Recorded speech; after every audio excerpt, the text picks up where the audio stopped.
even if we just practice this, then I don't use any of this. Oh, I'm not even stressed about that. You know what I mean? Like, this is very, very low stakes. Hey, Wes. Hi, Lisa. How you going? I'm alright, yourself? Good, thank you. Wes, can you tell us a little bit about yourself and how you got into fitness? Well, I got into fitness around the age of 20. I started off at 170 kgs. I was a very big boy myself, so yeah. I lost around 80 something kgs around a year. It took me to lose the weight. I did it through sheer willpower and, just rage and hate. But I didn't do it in a healthy manner. So that brought me, I almost gained the weight back, but it helped me try to build a relationship with food. So that was definitely a big step. Okay, yeah. So going back to that start, are you comfortable sharing a little bit about how you got to that point, the 170 kilos? Like, where was your head at? Was there anything in your life going on? Well, like during the time, I put on most of the weight, like a lot of people during lockdown. Like that would have been my last year of high school, and nothing to do, a lot of playing games. Parents didn't really know how to like cook properly, like implement a lot of like nutritious things. So it was a lot of carb heavy foods, which there's nothing wrong about having carbs. But when you only live off of carbs, it's like, okay, what are we doing here? It's like there's So your overall diet was poor? It was absolutely atrocious. Yeah. So garbage. So what sorts of things were you eating? Like, I remember waking up in the morning and having like 6 Weet-Bix thinking I was trying to be healthy. And then lunch came around and I would have like maybe leftover spaghetti, but it would be like 3 bowls just because. Yeah. Like at the time there was nothing to do besides sit at home and reflect on yourself. And even if like when you're in a bad situation where it's like there's nothing to do and you just self-reflect and your vice is eating, you're going to eat. So it was just a bad environment and try to break that bad habit. Okay. Yeah, well, I think, it's good to have someone like you that's had the perspective of experiencing quite a significant weight gain and then a very dramatic weight loss as well. I want to go into a little bit about like the causes of weight gain. In my years as a trainer, working with people on their weight loss goals, I often hear people talk about weight gain as if it's something that's happened to them. Yeah. So it's something that happens to them as a result of factors in their environment that's outside of their control. So things like, this new job has gotten me to, work long hours and therefore I'm gaining weight, or since having kids, my weight's been out of control, or, since I've aged, it's been really hard to keep the weight off. So that sort of thing. Can you relate to this sort of mentality? Oh, definitely. I remember trying to find any external outsource where I wasn't taking accountability, or like, I don't think anyone likes being told, hey, it's your fault. Like, it was easier to shift the blame or try to find an excuse where I was comfortable in, oh, hey, it's not my fault. I'm going to blame it on this, that, the third. And then also like accept that, this is something that just happens to people. I'm not the only one like this. So what were those factors for you? What were you blaming? Oh, for me, like, especially because I'm like, my background I'm an islander. Okay. And growing up in that community, it's like, islanders are meant to be big. Like we're bulky human beings, big boned. So like, even me losing the weight was like so seen as like, you wouldn't look too good as a skinnier person. And it was culturally acceptable. It was culturally acceptable, and it was what we grew up around. Just bigger people, bigger families. Like, it was more of a cultural thing. Okay, yeah. So now, having been on this weight loss journey, what's your perspective of it now? So do you think weight gain is due to environmental factors, individual factors, or just a mix of both? Personally, like I like accountability, and I'm not gonna sugarcoat it. It's your fault. No, I'm just no, but it's a lot of things are driving factors. But at the end of the day, it's very much on you to do something. Like no one's going. The weather isn't gonna change one day, and you're gonna wake up feeling like, oh, I'm gonna change today. It's not gonna be a sunny day, and then it's gonna force you to lose weight. It's all in your own power. So that's definitely something that I've noticed is once you take control and stop being the victim, it's easier and a step in the right direction. But do you think that the environment can also play a bit of a role as well? So, I think now with our sort of modern lifestyles, like, you go into the supermarket, the first thing you see is it's just junk food, right? It's, refined, highly processed foods. And then there's a lot of foods that are packaged up in a way that's convenient. Yeah. So it's highly processed, it's convenient. And then we're just living these like really busy lives where we're time poor. So it's just, I guess the environment is not really set up for us to succeed. It's not set up to succeed at all. I do agree with that. But at the end of the day, everyone says that they're time poor. But if you look at a lot of different factors, like half of these people are scrolling on their phone, half of these people are doing external things that could be, used to benefit their lives, where it's like put in a 2-minute rice and slap together some mince, and that's a more nutritious meal than going to Macca's or even getting like a rotisserie chicken that has a lot of fat in it. But like other than those things, I definitely believe that it's all things in your control. But it's easier to again shift the blame, but also get too comfortable in your environment, because it's easier to be lazy than it is to spend an extra 5 minutes putting something together. Yeah, of course. Yeah. And I think if you've lived that lifestyle for a long time, you can be very comfortable and complacent in it as well. So, I think while, we can acknowledge that our environment is not set up for us to succeed, that we can still take steps working with what we have. And we can change our environment. Right? Yeah. Like you can change your environment. You can control what you bring home from the grocery store. You can, you have say over what your hobbies are, whether they're going to be active hobbies. Like that's the way you like to spend your free time. Like I see it as all these things that are taken to be like easier alternatives, they're used as tools. But when people abuse it, then it's a step in the wrong direction. And that's when we have to take a step back, analyze that, hey, we're using something that should be like a one-off easy thing, and then just making it into an everyday thing that's not benefiting us and that's detrimental to our health.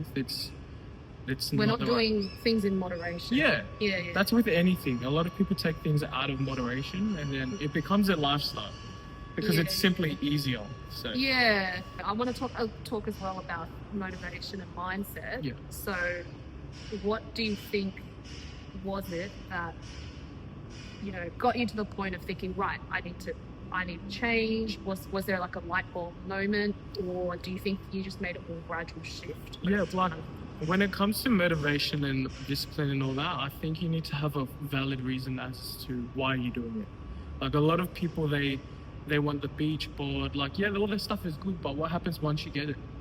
Like, your life is just gonna completely stop after that? Are you gonna revert back to your old habits? It doesn't build enough good hobbies. It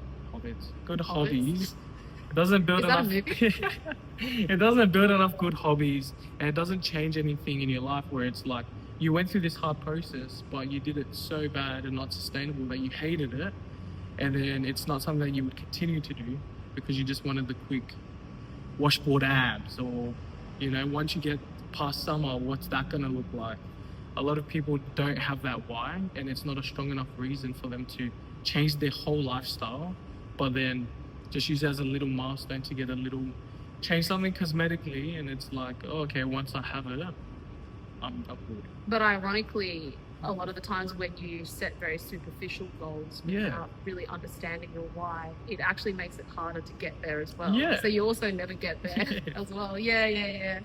So you think people should dig in a little deeper to their motivations and just reflect on, like, what is it about their life Yeah, that they well, want to because change? a lot of the clients that I've ever dealt with, they have like reasons towards why do they want to lose the weight. It's more of like a resentment to it, and it keeps them accountable in the long run. Because I have people that are like want to be better for their kids, compared to people that want to like they just want to be a bit leaner or see the abs. Because all that it's not as life changing compared to like the grand scheme of things. Changing a lifestyle to better yourself, well, it's a better reason, but at the same time, it's more of a lifestyle change than you just wanting to have bigger biceps. So what was your why? My why, it's gonna get a bit dark, sorry. My why was my grandmother passed. She passed away from diabetes, and like, because when you get to that point, you're on it's on the dialysis machine. So all that inevitably is doing is, it's just a waiting game. So your time is up, but it's just how long you're gonna be here for.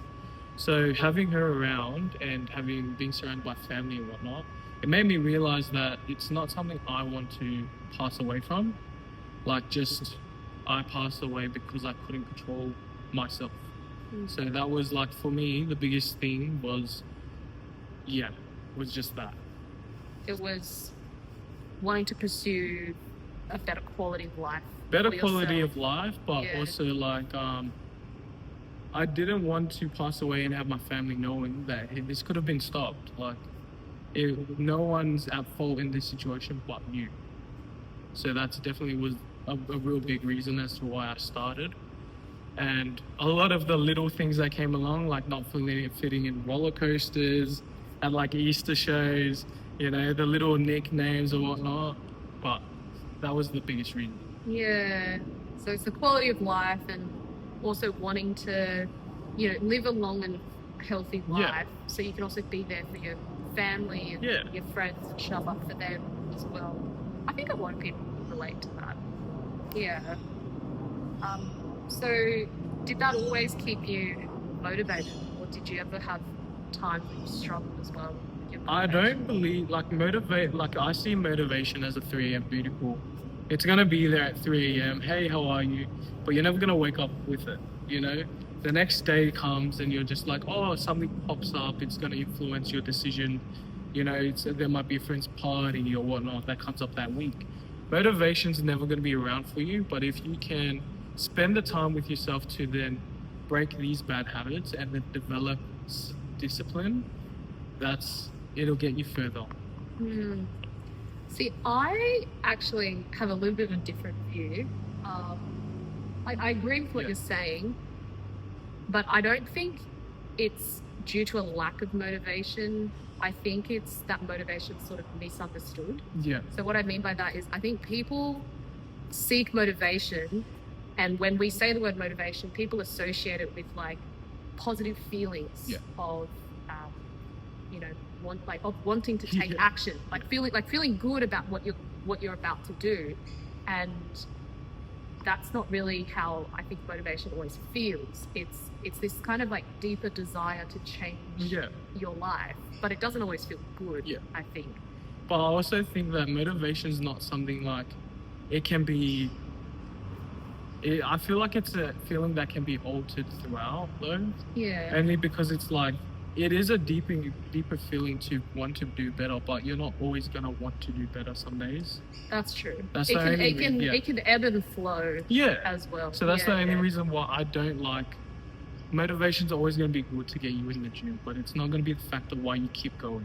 Yeah. So as anything, it is a tool to use, but to use it as your main weapon, it's not. It's not going to be the reason why you succeed in getting your goals or why you stick to it. Yeah. So then what is your advice then to someone who's struggling with motivation, lacks discipline? How can someone who's just starting on this weight loss journey, or maybe they have started the journey but they keep yo-yoing? I would start off by changing one thing at a time.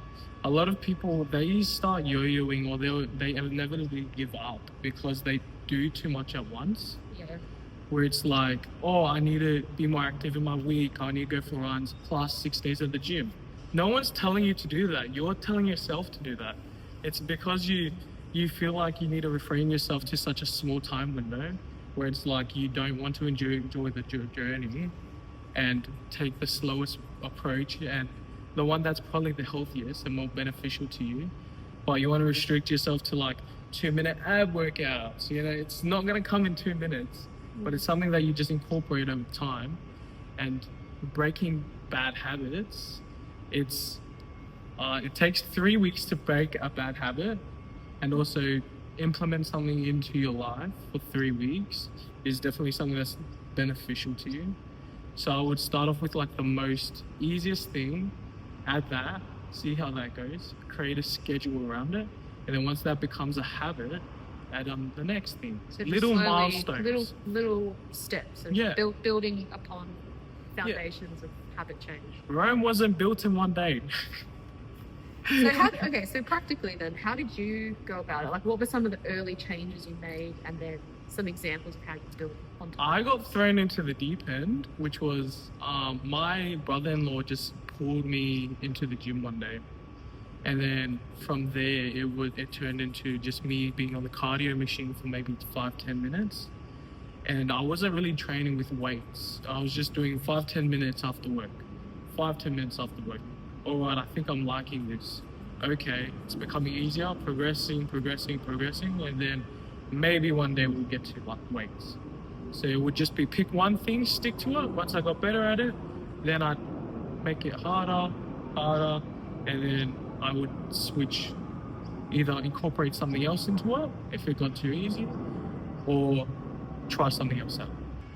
Given any sedentary person, like even walking up the stairs, that's a big task. But if you get that person like walking consistently, they're going to be walking up a flight of stairs by the end of like 2 weeks.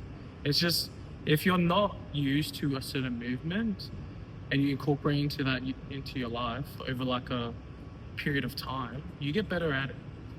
That's just how everything works. But if you've never done it and then you're jumping into like the hardest thing, like what are you doing? It's not sustainable. You're not going to like it, and you're not going to even get good at it because you haven't worked up from the beginner stage to progress. Yeah, you're right. I think a lot of the times the problem is people are trying to do too much all at once. Yeah. And they also don't have the patience to see things out little by little, right? What about in terms of nutrition? So how did you start to change your diet over time? I've tried all the fad diets, keto dieting, caveman dieting, intermittent fasting. Hated all of them. None of them worked out for me. Like, I told myself I'm going to give myself one more chance, where it was like, I've never looked into calorie counting, and it took so much like to get the hang of, and it just seems like such a scary thing because all the numbers, me and math, whoa, like it was just too much. But I was like, you know what? I've tried everything. Nothing's worked out for me. I'm going to give it a shot. And because the way it was like presented to me was like, hey, you can eat what you want as long as it's within like a certain amount. So you took like a keep it fits my macros kind of Yeah, approach. that's how I took it. I didn't take it as something strict. I took it as something, I'm going to try it out. I don't want to be too strict in it because I'm not going to last at that. It suited my lifestyle, and then from there I was like, okay, let's try something new. And then I would implement something healthy alternatives into it, but also maintain the things that I liked.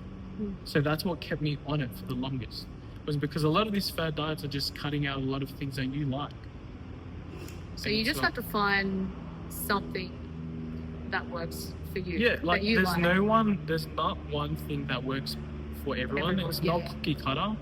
Like if you like intermittent fasting and that works for you, there's nothing wrong with it. But I just like having the variety of eating what I want and also not cutting out a single thing.